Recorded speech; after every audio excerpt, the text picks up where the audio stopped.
Perjalanan spiritual Mahalini Raharja saat menunaikan ibadah umrah pertama sebagai mualaf pada Januari 2025 meninggalkan kesan mendalam yang sulit dilupakan. Penyanyi kelahiran Denpasar itu berangkat bersama suaminya, Rizky Febian, dan rombongan artis lain saat usia kehamilannya mencapai 7 bulan. Dalam sebuah sesi siaran langsung baru-baru ini, Mahalini membagikan pengalaman harunya ketika merasakan doa yang ia ucapkan diam-diam langsung dikabulkan Allah. Dia mengaku tidak diperbolehkan Rizky Febian untuk mencium Hajar Aswad demi keselamatan kehamilannya, meski sempat ingin sekali merasakan momen tersebut.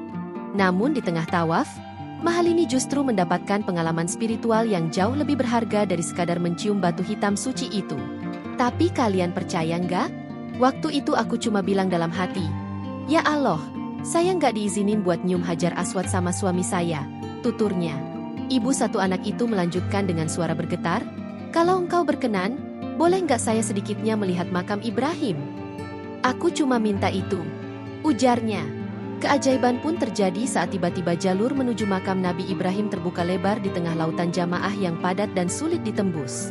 Mahalini merasa momen itu menjadi bukti nyata bahwa ketulusan doa tanpa paksaan dan tanpa catatan bisa lebih mudah sampai kepada Tuhan. "Dari awal aku cuma pengen berserah. Aku nggak nyatet doa apapun, nggak pengen minta spesifik.